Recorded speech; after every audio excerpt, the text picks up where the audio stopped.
Diabetic neuropathy പലതരത്തിലുണ്ട്.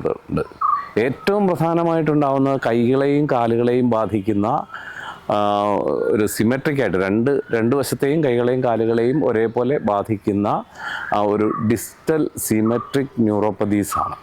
നമുക്ക് ഈ ഒരു ഗ്ലൗസ് ആൻഡ് സ്റ്റോക്കിങ്സ് ഫീലിംഗ് എന്ന് പറയും. അതായത് കയ്യിൽ ഗ്ലൗസ് ഇട്ടിരിക്കുന്ന പോലെയും കാലിൽ സോക്സ് ഇട്ടിരിക്കുന്ന പോലത്തെ ഒരു ഫീലിംഗ് ഉണ്ടാവുക. അത് നമുക്ക് കാലുകൾക്കും കൈകൾക്കുമൊക്കെ സ്പർശനശേഷിയിൽ കുറവുണ്ടാവുക. കൈകളിലും കാലുകളിലുമൊക്കെ പുകച്ചിൽ, തരിപ്പ്, അതുപോലെ പിൻസ് ആൻഡ് നീഡിൽസ് എന്ന് പറയും. അതായത് സൂചി കൊണ്ട് കുത്തുന്ന പോലെയുള്ള വേദനകൾ ഉണ്ടാവുക. ചിലപ്പോൾ ഭയങ്കര പുകച്ചിൽ ആയിരിക്കും ഉണ്ടാവുക. കരപാതദാഹം എന്ന് പറയും. പ്രത്യേകിച്ച് രാത്രിയിലായിരിക്കും ഇത് കൂടുതലുണ്ടാകും. അതുകൊണ്ട് തന്നെ നമ്മുടെ ഉറക്കത്തെയും ഒക്കെ ഇത് ഭയങ്കരമായി ബാധിക്കാറുണ്ട്. ഇങ്ങനെ അതിന് ഞാൻ നേരത്തെ പറഞ്ഞ പോലെ ഡിസ്റ്റൽ സിമെട്രിക് ന്യൂറോപ്പതീസ് എന്ന് പറയും, ഡയബറ്റിക് ന്യൂറോപ്പതീസ് എന്ന് പറയും, പെരിഫറൽ ന്യൂറോപ്പതീസ് എന്ന് പറയും, DSPN എന്ന് പറയാം. ഈ ഡിസ്റ്റൽ സിമെട്രിക് ആയിട്ടുള്ള പെരിഫറൽ ന്യൂറോപ്പതി കൂടാതെ സാധാരണഗതിയിൽ ഈ പെരിഫറൽ നെർവ്സിനെ അല്ലാതെ പല ഞരമ്പുകളെയും ഓട്ടോണമസ് നെർവസ് സിസ്റ്റത്തെ ബാധിക്കാറുണ്ട്. അതുപോലെ ചിലപ്പോൾ ലോക്കലായിട്ട് ഏതെങ്കിലും ഒരു റീജിയനെ മാത്രം ബാധിക്കുന്നത്, ഇപ്പോൾ അൾനാർ കാർപ്പൽ ടണൽ സിൻഡ്രോം പോലെ അല്ലെങ്കിൽ അൾനാർ ന്യൂറോപ്പതി പോലെയുള്ള കണ്ടീഷൻസ് ഉണ്ടാക്കാറുണ്ട്. അതിനെ ഫോക്കൽ ഡയബറ്റിക് ന്യൂറോപ്പതി എന്ന് പറയാം. ഓട്ടോണമസ് നെർവ്സിനെ ബാധിക്കുക, ഇപ്പോൾ കാർഡിയോവാസ്കുലർ സിസ്റ്റത്തെ ബാധിക്കാറുണ്ട്, ഗാസ്ട്രോ ഇൻറ്റസ്റ്റൈനൽ ട്രാക്റ്റിനെ ബാധിക്കാറുണ്ട്.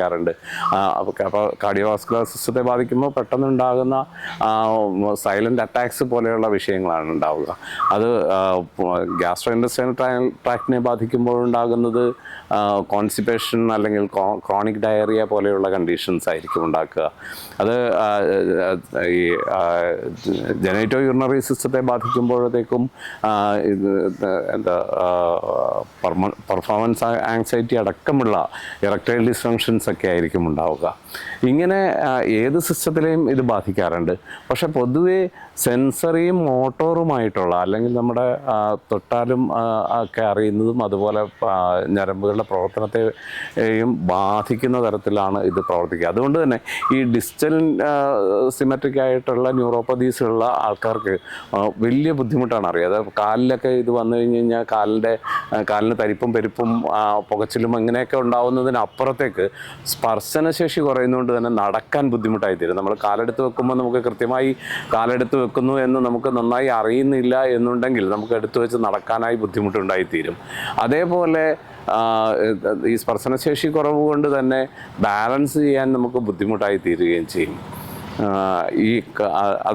അതുകൊണ്ട് വീഴ്ചയൊക്കെ വളരെ സാധാരണയായിത്തീരും. ഇതുപോലെ കാലിലും കയ്യിലുമൊക്കെ എന്തെങ്കിലും ഒന്ന് കൊണ്ടു കഴിഞ്ഞ് കഴിഞ്ഞാൽ വ്രണങ്ങൾ ഉണ്ടാകാനുള്ള സാധ്യത വളരെ കൂടുതലാണ്. അതുകൊണ്ട് ഡയബറ്റിക് വൂൺസ് ഉണ്ടാകാനുള്ള സാധ്യത വളരെ കൂടുതലായിട്ട് വരും.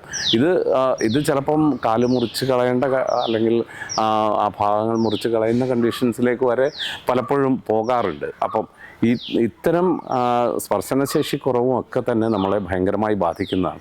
ഏറ്റവും പ്രധാനപ്പെട്ട കാര്യം എന്ന് പറയുന്നത് നീണ്ടു നിൽക്കുന്ന പ്രമേഹം, അത് നേരായ രീതിയിൽ പ്രമേഹത്തെ നിയന്ത്രിക്കാതിരിക്കലൊക്കെയാണ് ഇതിലേക്ക് നയിക്കുന്നത് എന്ന് നമുക്ക് മനസ്സിലാക്കാൻ കഴിയും.